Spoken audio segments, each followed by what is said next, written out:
शिव और भगवान राम की भक्ति।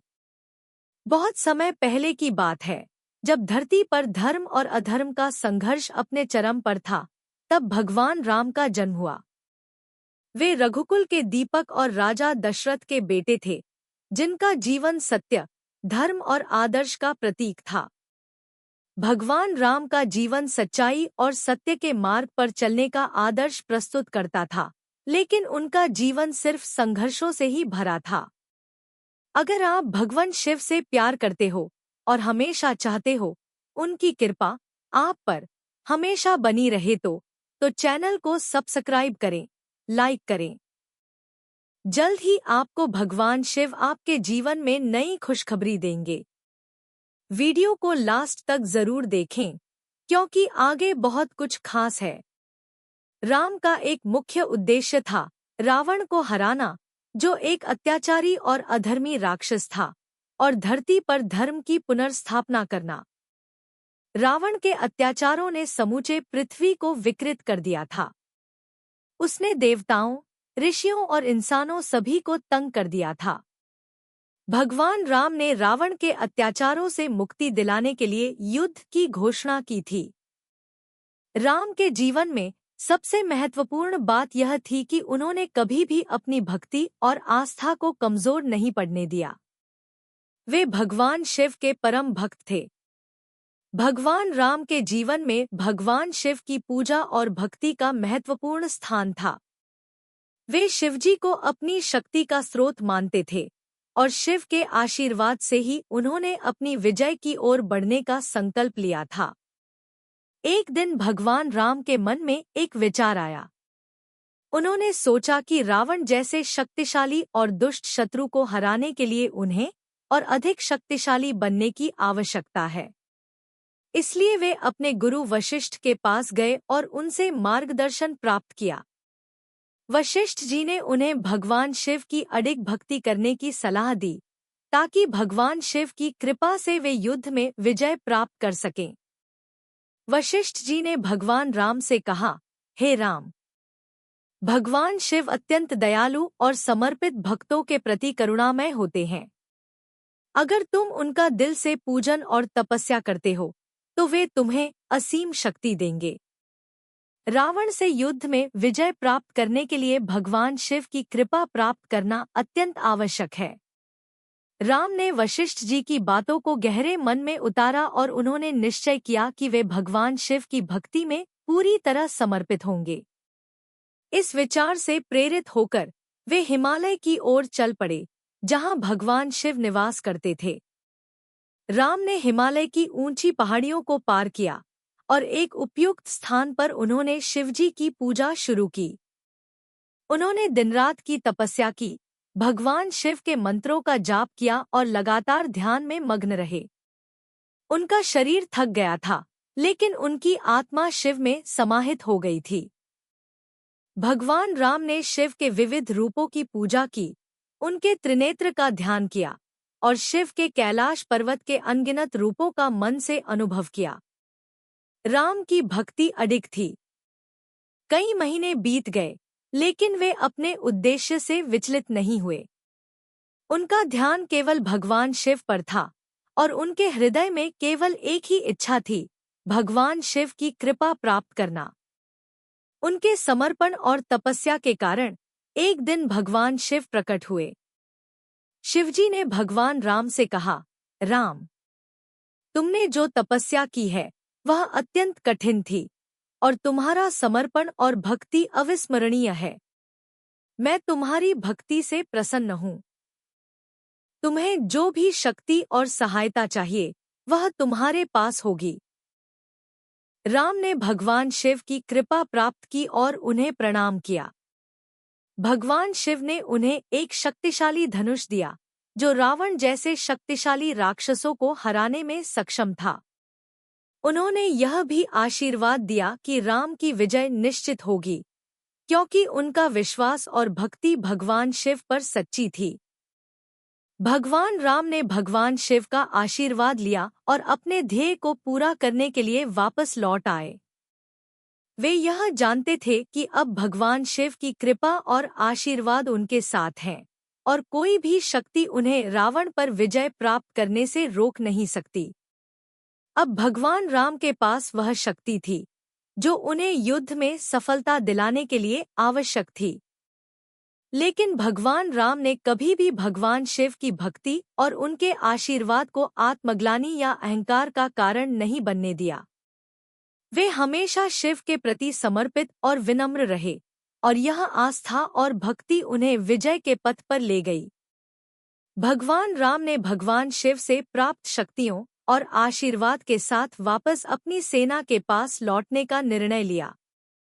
वे जानते थे कि अब उनकी भक्ति और भगवान शिव का आशीर्वाद उनके साथ है, और रावण के साथ होने वाला युद्ध न केवल उनके लिए बल्कि पूरी पृथ्वी के लिए निर्णायक होने वाला था। भगवान राम के मन में एक ही उद्देश्य था, रावण को हराना और धर्म की पुनः स्थापना करना। राम ने अपनी सेना के साथ सीता माता को मुक्त करने के लिए समुद्र पार करने का संकल्प लिया। वह जानते थे कि रावण एक अत्यंत शक्तिशाली राक्षस है, और उसे हराने के लिए उन्हें न केवल शक्ति बल्कि सही दिशा और मार्गदर्शन की भी आवश्यकता है। भगवान शिव की भक्ति में उनका विश्वास अब और भी गहरा हो चुका था। उन्होंने इस यात्रा में भगवान शिव से प्राप्त शक्ति का उपयोग करने की सोची, लेकिन साथ ही उन्होंने यह भी सुनिश्चित किया कि वे कभी भी अपनी भक्ति और समर्पण को भुलाएं नहीं। राम ने समुद्र पार करने के लिए एक महान पुल बनाने की योजना बनाई। राम और उनकी सेना ने कंठ से लेकर तट तक पत्थरों पर राम नाम लिखा और समुद्र पर एक विशाल पुल बनाने की प्रक्रिया शुरू की। इस समय भगवान राम ने भगवान शिव से एक और आशीर्वाद की कामना की, हे महादेव, आप मेरी शक्ति और बल के स्रोत हैं।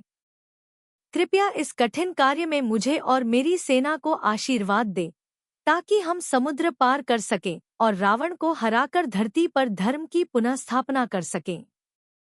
भगवान शिव ने राम की भक्ति से प्रसन्न होकर उन्हें आशीर्वाद दिया। शिवजी ने अपनी त्रिशूल से समुद्र में अपना प्रभाव डाला और समुद्र को शांत कर दिया। इसके बाद भगवान राम और उनकी सेना ने एक विशाल पुल बनाने में सफलता प्राप्त की। यह पुल समुद्र को पार करने के लिए एक महत्वपूर्ण कड़ी बन गया।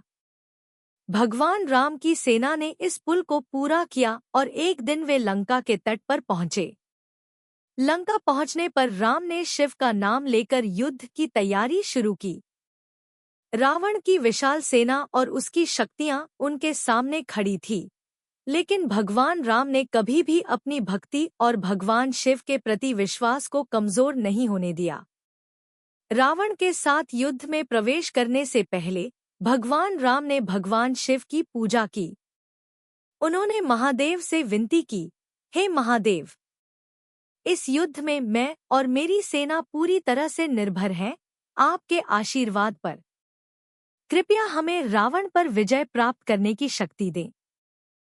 भगवान शिव ने फिर से राम की भक्ति को स्वीकार किया और आशीर्वाद दिया, राम, तुम्हारी भक्ति और तपस्या ने तुम्हें अपार शक्ति दी है। मैं तुम्हारे साथ हूँ। तुम्हारी विजय निश्चित है। शिवजी के आशीर्वाद के बाद भगवान राम ने रावण के खिलाफ युद्ध में प्रवेश किया।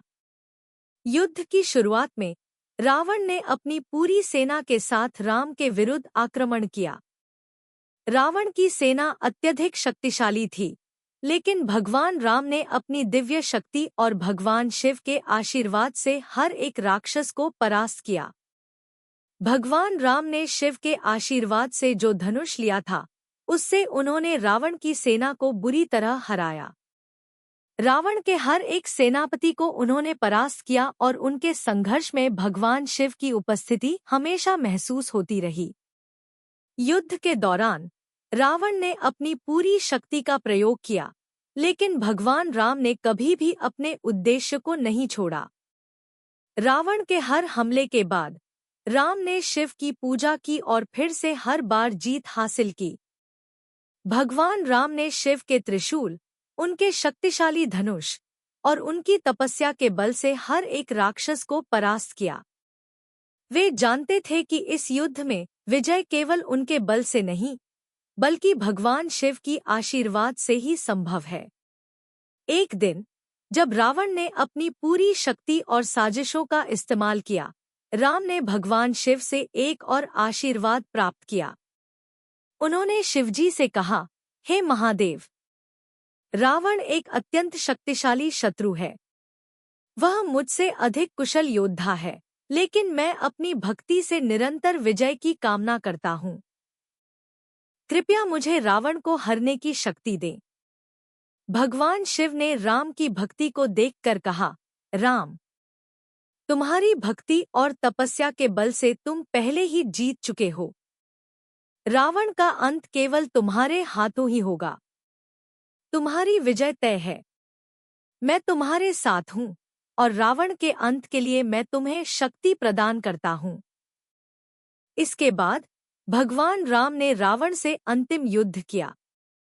इस बार रावण ने अपनी पूरी शक्ति और गुस्से के साथ भगवान राम पर आक्रमण किया, लेकिन भगवान राम ने भगवान शिव के आशीर्वाद और अपनी भक्ति के साथ रावण का सामना किया।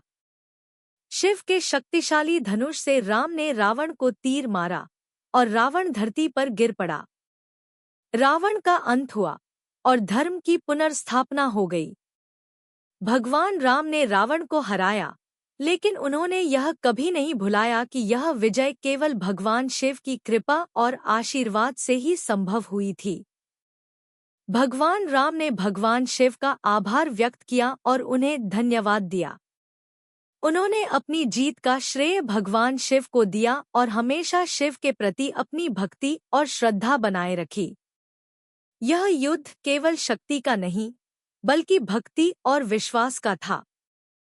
भगवान राम ने यह सिद्ध कर दिया कि जब व्यक्ति पूरी निष्ठा और विश्वास के साथ भगवान शिव की भक्ति करता है, तो उसे किसी भी युद्ध में विजय प्राप्त हो सकती है। भगवान राम का जीवन भगवान शिव के प्रति अडिग भक्ति और समर्पण का प्रतीक बन गया। भगवान राम ने रावण को हराकर सीता माता को मुक्त कर लिया और अपने राज्य अयोध्या लौटने का निर्णय लिया। उनकी यात्रा ने यह प्रमाणित किया कि भक्ति, समर्पण और भगवान शिव की शक्ति से कोई भी संकट या शत्रु परास्त किया जा सकता है। रावण के वध के बाद राम ने दुनिया को यह सिखाया कि सत्य, धर्म और भक्ति के मार्ग पर चलने से कोई भी असंभव कार्य संभव हो सकता है। लेकिन राम की यात्रा अभी समाप्त नहीं हुई थी। वे जानते थे कि रावण का वध केवल एक कदम था और असल चुनौती तो जीवन के बाकी पहलुओं में धर्म को स्थापित करना था। युद्ध में उनकी जीत और सीता माता की वापसी के बाद भगवान राम ने भगवान शिव के आशीर्वाद को और अधिक महत्व दिया और इसे अपनी जीवन यात्रा का एक अभिन्न हिस्सा मानते हुए शिव के प्रति अपनी भक्ति को और गहरा किया। राम के अयोध्या लौटने पर वहां विशाल स्वागत हुआ। नगरवासी उन्हें राजा के रूप में नहीं, बल्कि भगवान के रूप में देख रहे थे। राम का दिल अपने कर्मों और विचारों में पूरी तरह से पवित्र था और वे अपने परिवार और प्रजा की भलाई के लिए हर निर्णय लेने में सक्षम थे। लेकिन भगवान राम के जीवन में भगवान शिव की भक्ति का एक नया मोड़ अब भी आना बाकी था। एक दिन भगवान राम को एक अजीब सा संकट महसूस हुआ। उनका मन पहले की तरह शांति से भरा हुआ नहीं था। उन्हें एक आंतरिक अशांति महसूस हो रही थी। जब भगवान राम को यह लगा कि कुछ गलत हो सकता है, तो उन्होंने इसके कारण का पता लगाने के लिए ध्यान और तपस्या करने का निर्णय लिया। वे जान गए कि यह अशांति उनका व्यक्तिगत अहंकार नहीं, बल्कि प्रजा के बीच एक अज्ञेय संघर्ष की ओर इशारा कर रही थी। राम ने अपने अंतर्मन में इस विचार को रखा कि उन्हें फिर से भगवान शिव से मार्गदर्शन और आशीर्वाद की आवश्यकता है। उन्होंने निश्चय किया कि वे फिर से हिमालय की ओर जाएंगे, जहां भगवान शिव का निवास है, और अपनी भक्ति में और अधिक गहराई लाएंगे। भगवान शिव के दर्शन और उनके आशीर्वाद के लिए राम की तपस्या को नई दिशा मिलेगी। राम ने इस निर्णय के बाद सीता माता को बताया और उनसे आशीर्वाद लिया। सीता माता ने भी भगवान राम की भक्ति और उनके उद्देश्यों को समझते हुए उन्हें इस यात्रा के लिए प्रेरित किया। राम ने फिर से पर्वतों की ओर रुख किया। इस बार उनकी यात्रा केवल युद्ध और विजय के लिए नहीं, बल्कि आत्मिक शांति और भगवान शिव के दर्शन के लिए थी। वे जानते थे कि भगवान शिव ही उन सभी आध्यात्मिक प्रश्नों का उत्तर दे सकते हैं जो उनके मन में उठ रहे थे। हिमालय की ऊंचाइयों पर पहुंचकर भगवान राम ने वहां भगवान शिव की पूजा शुरू की। उन्होंने दिनरात शिवजी के मंत्रों का जाप किया और भक्ति में डूबे रहे। राम का समर्पण फिर से शुद्ध और अडिग था, जैसे पहले वह रावण से युद्ध में भगवान शिव के आशीर्वाद से विजय प्राप्त कर चुके थे। इस बार उनका उद्देश्य भगवान शिव से कुछ और गहरा समझ प्राप्त करना था। वे जानते थे कि भगवान शिव के बिना यह कार्य संभव नहीं हो सकता। भगवान शिव ने राम की तपस्या और भक्ति को देखकर उनके समर्पण को स्वीकार किया और प्रकट हुए। उन्होंने राम से कहा, राम, तुमने फिर से मुझे अपने हृदय में स्थान दिया और मुझे पूजने के लिए हिमालय की कठिन यात्रा की। तुम्हारी भक्ति और तपस्या ने तुम्हारे हृदय को और भी शुद्ध कर दिया है। मैं तुम्हारी अंतरात्मा को जानता हूँ और तुम्हारी निष्ठा और समर्पण मेरे प्रति अडिग है। भगवान शिव ने राम से पूछा, राम, तुम्हें क्या चाहिए? तुमने युद्ध में विजय प्राप्त की, लेकिन अब तुम्हारे भीतर एक अशांति क्यों है? क्या तुम मुझे अपने हृदय के प्रश्न बताना चाहते हो? राम ने भगवान शिव के समक्ष अपने मन की उलझन को रखा। उन्होंने कहा, हे महादेव, मैंने कई युद्ध लड़े, रावण का वध किया और सीता माता को लंका से मुक्त किया। फिर भी मुझे लगता है कि इस संसार में कुछ अदृश्य बंधन हैं जो मेरे मन को शांति नहीं देते। प्रजा में सही मार्गदर्शन देने की जिम्मेदारी मेरे ऊपर है और मुझे यह समझ नहीं आ रहा कि सही और गलत के बीच के अंतर को स्पष्ट कैसे किया जाए। इस संसार की भलाई के लिए क्या सही कदम उठाना चाहिए? भगवान शिव ने राम की समस्या को समझा और उनका मार्गदर्शन किया। राम, तुम्हारी भक्ति अडिग है और तुम सच्चे मार्गदर्शक हो, क्योंकि तुम्हारे हृदय में केवल सत्य और धर्म का प्रेम है। लेकिन याद रखो, जब भी कोई कठिन परिस्थिति सामने आए, तो सबसे पहले तुम्हें अपने आत्मविश्वास और भगवान शिव की भक्ति पर विश्वास रखना होगा। जब तक तुम सत्य के मार्ग पर चलोगे, तुम्हारे सभी निर्णय सही होंगे। संघर्ष और असहमति जीवन का हिस्सा है, लेकिन तुम्हारे आंतरिक मार्गदर्शन को पाकर तुम हर कठिनाई को पार कर सकोगे। भगवान शिव ने राम को एक दिव्य रुद्राक्ष माला दी और कहा, यह माला तुम्हारी भक्ति और आत्मविश्वास का प्रतीक होगी। इसे तुम हमेशा पहनोगे और यह तुम्हें आंतरिक शांति और सही मार्ग पर चलने की प्रेरणा देगी। राम ने भगवान शिव का आशीर्वाद लिया और रुद्राक्ष माला को अपने गले में पहना। उन्होंने फिर से शिव के प्रति अपनी भक्ति को अडिग रखते हुए पूरी तरह से आत्मसमर्पण किया। राम को अब विश्वास था कि भगवान शिव के आशीर्वाद से वे हर कठिनाई का समाधान पा सकते हैं। भगवान राम की इस भक्ति यात्रा ने उन्हें आत्मिक शांति दी और अब वे अपने प्रजा के लिए सही मार्गदर्शन देने के लिए पूरी तरह तैयार थे। भगवान शिव की कृपा से राम ने न केवल युद्ध में विजय प्राप्त की थी, बल्कि जीवन के गहरे और आध्यात्मिक प्रश्नों का उत्तर भी पाया था। भगवान राम ने भगवान शिव के आशीर्वाद से न केवल अपनी आत्मिक शांति पाई, बल्कि वे अपनी प्रजा को धर्म और सत्य के मार्ग पर चलने के लिए प्रेरित करने में भी सक्षम हुए। शिव के आशीर्वाद से राम का हृदय और भी शुद्ध हुआ और उन्होंने अपनी प्रजा के लिए एक आदर्श राज्य स्थापित करने की पूरी कोशिश की। लेकिन भगवान राम के जीवन में अब एक और महत्वपूर्ण घटना घटित होने वाली थी, जो उनके धर्म के प्रति विश्वास और भगवान शिव के प्रति उनकी भक्ति को और भी मजबूत करेगी। अयोध्या लौटने के बाद भगवान राम ने अपने राज्य का संचालन धर्म और न्याय के सिद्धांतों पर किया। वे अपनी प्रजा के साथ हमेशा सच्चे और ईमानदार थे और उनके राज्य में कोई भी अन्याय नहीं हो सकता था।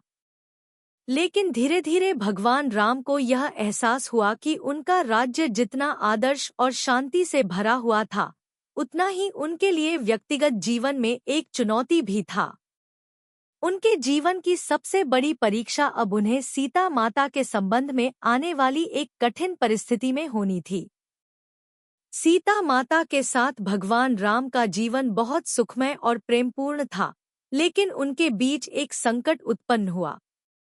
अयोध्या लौटने के बाद राम के राज्य में कुछ नागरिकों ने उन पर यह आरोप लगाया कि सीता माता ने रावण के पास रहकर अपवित्रता का अनुभव किया है। हालांकि भगवान राम जानते थे कि सीता माता ने रावण के कैद में रहते हुए कभी भी उसकी कोई अपवित्रता को स्वीकार नहीं किया, लेकिन प्रजा के बीच उठते हुए सवालों और संदेहों ने राम को मानसिक रूप से परेशान कर दिया। उन्हें यह विचार आया कि भले ही वे सत्य के मार्ग पर हैं, लेकिन उनके राज्य की प्रतिष्ठा और प्रजा की भावनाओं को ध्यान में रखते हुए उन्हें एक कठोर निर्णय लेना पड़ेगा। राम के हृदय में एक गहरी पीड़ा थी, क्योंकि वे सीता माता को अपमानित नहीं करना चाहते थे, लेकिन साथ ही राज्य की निष्ठा और विश्वास को भी बनाए रखना चाहते थे। भगवान राम ने भगवान शिव से मार्गदर्शन लेने का निर्णय लिया, क्योंकि वे जानते थे कि शिव ही एकमात्र देवता हैं जो इस संकट का सही समाधान दे सकते हैं। वे फिर से हिमालय की ओर गए, जहां भगवान शिव का वास था, और उन्होंने अपनी भक्ति में गहरे समर्पण के साथ भगवान शिव से सहायता की प्रार्थना की। हिमालय के शांत वातावरण में भगवान राम ने अपनी सभी उलझनों और परेशानियों को भगवान शिव के सामने रखा। उन्होंने कहा, हे महादेव, मैं आपके सामने एक बहुत बड़ी समस्या रखता हूँ। मेरी प्रजा के बीच सीता माता के संबंध में संदेह उत्पन्न हो चुका है और मुझे यह निर्णय लेना है कि मैं सीता माता को त्याग दूं या उन्हें अपने पास रखूं। लेकिन मुझे इस निर्णय में कोई स्पष्टता नहीं मिल रही है। कृपया आप मुझे मार्गदर्शन दें कि मुझे क्या करना चाहिए। भगवान शिव ने राम की स्थिति को समझा और उन्हें शांतिपूर्वक उत्तर दिया, राम, तुम्हारी भक्ति अडिग है और तुम्हारे हृदय में सत्य और धर्म का प्रेम है।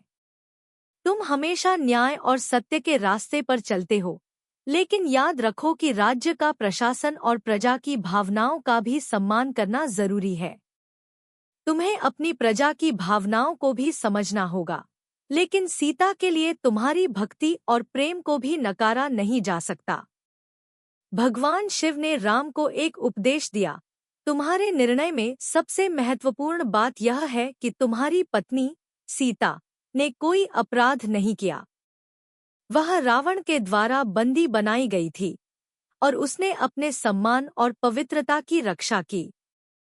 लेकिन राज्य के शासन में कभी-कभी प्रजा की भावनाओं का सम्मान करना भी जरूरी हो जाता है।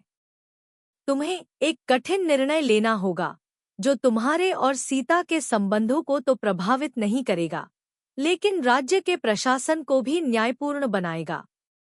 भगवान शिव ने राम को अपने हृदय की गहरी बात समझाई।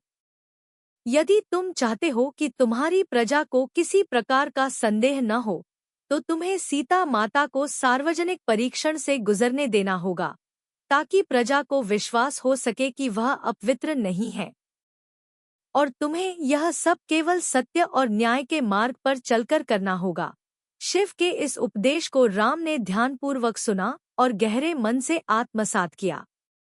वे जानते थे कि भगवान शिव का यह उपदेश सत्य और न्याय के रास्ते पर चलने का था। उन्होंने निर्णय लिया कि सीता माता को अग्नि परीक्षा से गुजरने दिया जाएगा, ताकि प्रजा का संदेह दूर हो सके और सत्य की विजय हो सके। राम ने वापस लौटकर सीता माता से यह प्रस्ताव रखा। सीता माता ने भगवान राम की बातों को बड़े धैर्य और शांति से सुना और उन्होंने राम से कहा, यदि आपके राज्य के लिए यही सही है, तो मैं इसके लिए तैयार हूँ। सीता माता ने स्वयं को अग्नि परीक्षा के लिए प्रस्तुत किया और भगवान राम ने उनकी पवित्रता की पुष्टि करने के लिए अग्नि में उन्हें सौंप दिया। सीता माता ने अग्नि परीक्षा ली और आकाश से एक दिव्य आवाज आई, जिसमें कहा गया कि सीता माता पूरी तरह से पवित्र और निष्कलंक हैं।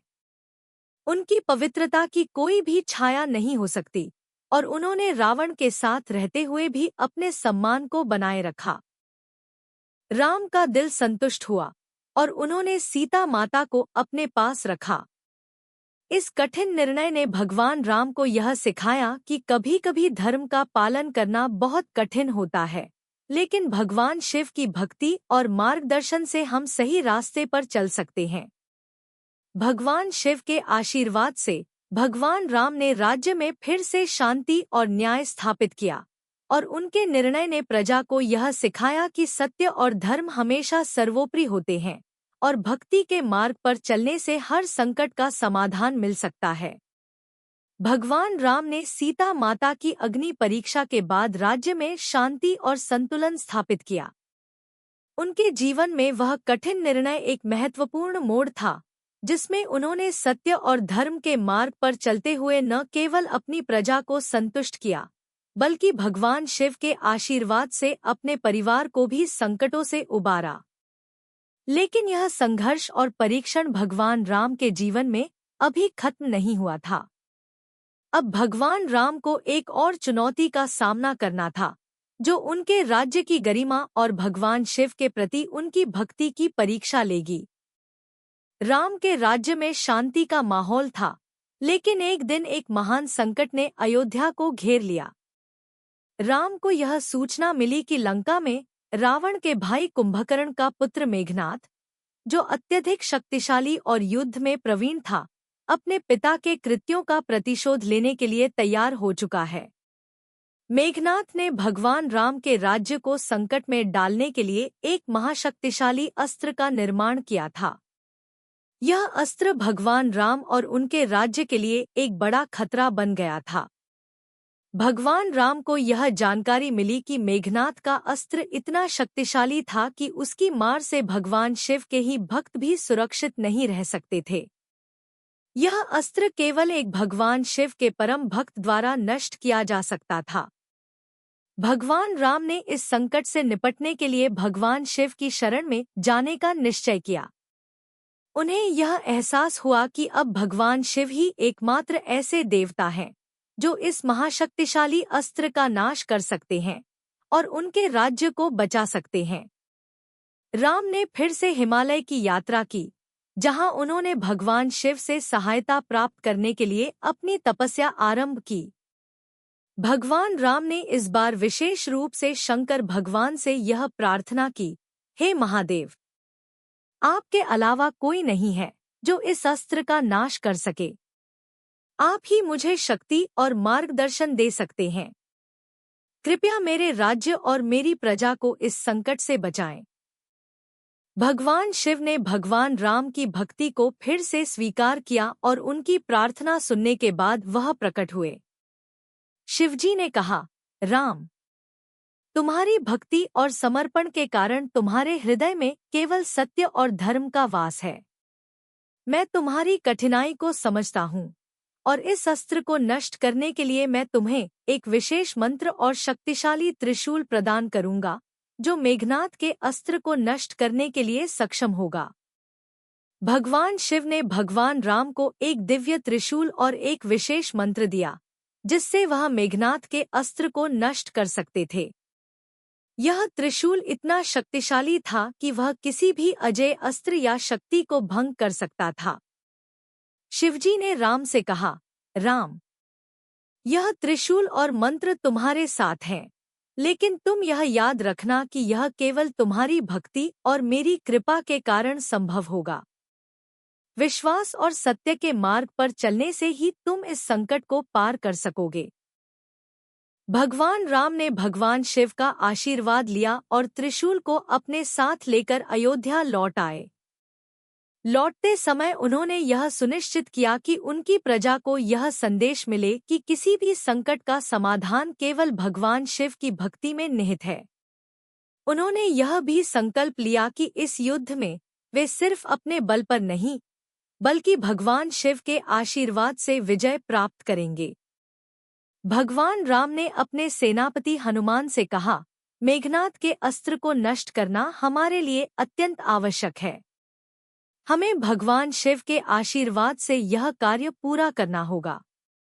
मैं अब शिव के त्रिशूल का उपयोग करूंगा, लेकिन हम सबको एकजुट होकर इस अस्त्र का सामना करना होगा। हनुमान ने भगवान राम के आदेश का पालन किया और भगवान राम के साथ युद्ध में भाग लिया। मेघनाद के अस्त्र का सामना करते हुए भगवान राम ने भगवान शिव के दिव्य त्रिशूल का उपयोग किया और उस अस्त्र को नष्ट कर दिया। जैसे ही त्रिशूल ने मेघनाद के अस्त्र को नष्ट किया, युद्ध का रुख पूरी तरह से बदल गया। मेघनाद की सेना में हड़कंप मच गया और भगवान राम की सेना को विजय प्राप्त हुई। मेघनाद का अस्त्र समाप्त हो चुका था और राम ने भगवान शिव के आशीर्वाद से इस महान संकट का निवारण किया। युद्ध के बाद भगवान राम ने भगवान शिव का धन्यवाद किया और कहा, हे महादेव, आपकी कृपा और आशीर्वाद से ही हम इस संकट से उबर सके। आपकी भक्ति और आशीर्वाद ने हमें यह विजय दिलाई है। हम आपके प्रति आभारी हैं। भगवान शिव ने राम की भक्ति को स्वीकार करते हुए कहा, राम, तुम्हारी भक्ति और समर्पण से ही यह संभव हुआ है। जब भी कोई भक्त अपने हृदय से सत्य और धर्म की राह पर चलता है, तब वह किसी भी संकट को पार कर सकता है। तुम्हारी भक्ति ने तुम्हें शक्ति दी है और यही तुम्हारी असली विजय है। भगवान राम ने भगवान शिव के आशीर्वाद से अपने राज्य को फिर से शांति और समृद्धि की ओर बढ़ाया। उन्होंने यह साबित कर दिया कि भक्ति, समर्पण और सत्य के मार्ग पर चलने से हर संकट का समाधान संभव है।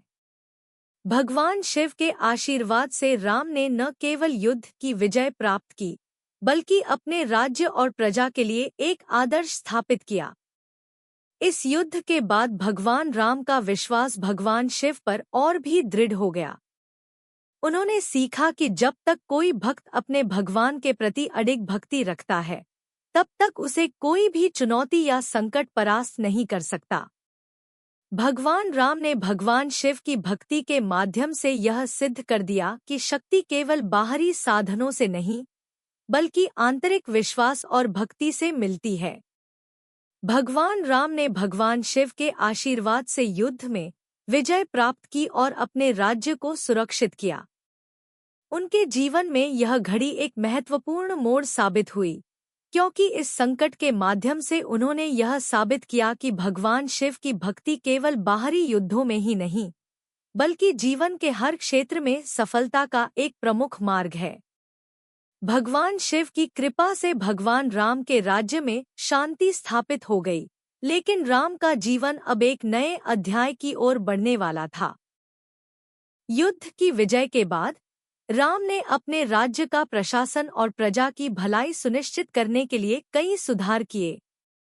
वे अब केवल एक राजा नहीं, बल्कि एक आदर्श नेता और एक धर्मात्मा व्यक्ति बन चुके थे।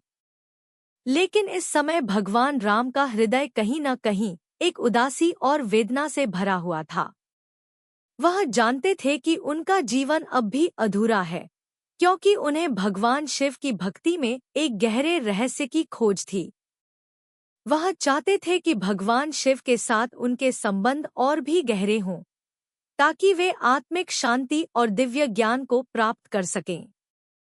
राम का यह आंतरिक संघर्ष भगवान शिव के प्रति उनकी भक्ति को और भी प्रगाढ़ करता चला गया। राम का हृदय इस बात को जानने के लिए बेचैन था कि भक्ति और समर्पण का सर्वोत्तम रूप क्या हो सकता है। उन्होंने यह निर्णय लिया कि भगवान शिव से इस रहस्य का उत्तर प्राप्त करने के लिए वह एक अंतिम यात्रा करेंगे।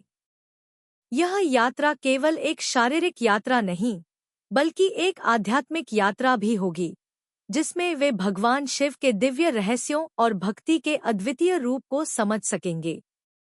भगवान राम ने सीता माता से कहा, माता, मैं एक आखिरी बार भगवान शिव के दर्शन के लिए हिमालय की ओर यात्रा करने जा रहा हूँ।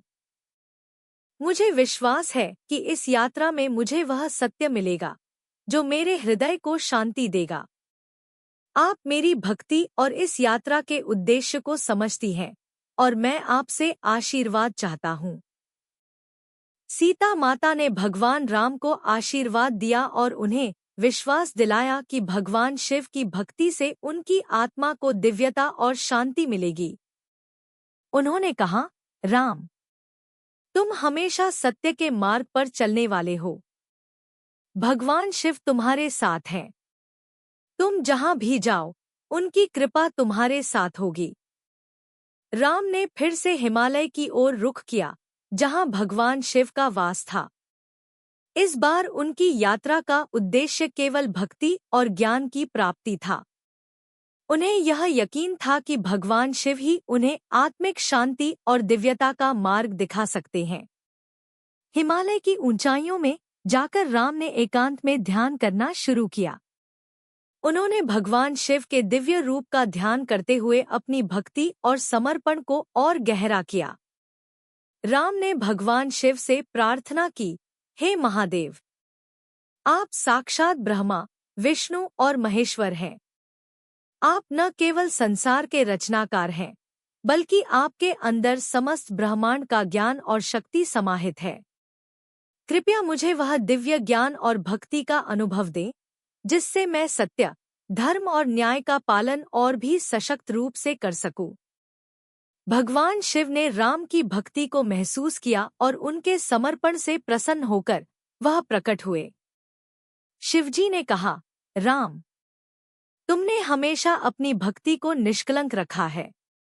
तुमने सत्य, धर्म और न्याय का पालन किया है और तुम्हारे हृदय में मेरी भक्ति की गहरी छाप है। मैं तुमसे बहुत प्रसन्न हूँ और तुम्हारे इस समर्पण को मैं सदा सराहता हूँ।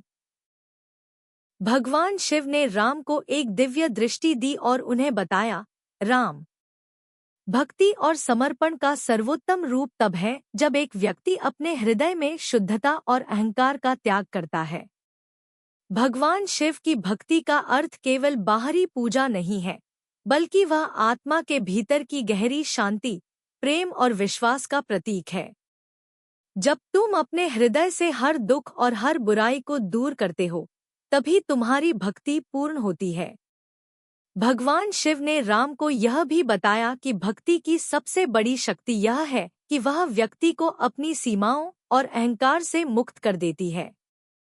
शिवजी ने राम को बताया कि हर व्यक्ति का जीवन एक आंतरिक यात्रा है और वह यात्रा तब पूर्ण होती है जब व्यक्ति अपने भीतर के संसार को समझता है और भगवान के प्रति पूर्ण समर्पण करता है। राम ने भगवान शिव की बातों को ध्यानपूर्वक सुना और उन्हें अपने जीवन का एक अमूल्य उपदेश माना। अब राम को समझ में आ गया कि भक्ति केवल कर्मों का प्रदर्शन नहीं है, बल्कि यह आत्मा की गहरी सच्चाई है, जो किसी भी व्यक्ति के जीवन को पवित्र और दिव्य बना सकती है। राम ने भगवान शिव से आशीर्वाद लिया और कहा, हे महादेव, आपने मुझे भक्ति के वास्तविक स्वरूप को समझाया है। मैं इस ज्ञान को अपने जीवन में लागू करूंगा और इसे अपनी प्रजा के बीच भी फैलाऊंगा। आप हमेशा मेरे हृदय में रहेंगे। भगवान शिव ने राम को एक दिव्य रुद्राक्ष माला दी और कहा, यह माला तुम्हारी भक्ति का प्रतीक होगी। जब तुम इस माला का जाप करोगे, तो तुम्हारी भक्ति और समर्पण और भी गहरा होगा। यह माला तुम्हें हर संकट से उबारने और सत्य और धर्म के मार्ग पर चलने में सहायता करेगी। राम ने भगवान शिव के आशीर्वाद के साथ अपने राज्य की ओर रुख किया। अब वह एक नए दृष्टिकोण के साथ अपने जीवन को देख रहे थे। उन्होंने सीखा कि भक्ति केवल बाहरी पूजा नहीं, बल्कि एक आंतरिक प्रक्रिया है, जिसमें व्यक्ति को अपने आत्मविश्वास, प्रेम और शांति को पवित्र बनाना होता है। अयोध्या लौटकर राम ने भगवान शिव की भक्ति को और भी गहराई से समझते हुए अपने राज्य को फिर से समृद्धि और शांति की ओर अग्रसर किया। उन्होंने अपनी प्रजा को यह सिखाया कि भक्ति केवल भगवान के प्रति प्रेम नहीं, बल्कि आत्मा की शुद्धता और अहंकार से मुक्ति है। राम का जीवन अब एक अद्भुत उदाहरण बन चुका था कि भगवान शिव की भक्ति से न केवल युद्धों में विजय प्राप्त की जा सकती है, बल्कि जीवन के हर क्षेत्र में शांति और सत्य की प्राप्ति भी हो सकती है। अगर आपको हमारे वीडियो पसंद आए तो चैनल को सब्सक्राइब जरूर करें, लाइक करें और अपने विचार कमेंट में साझा करें। आपका सपोर्ट हमें और बेहतर कंटेंट बनाने की प्रेरणा देता है। धन्यवाद।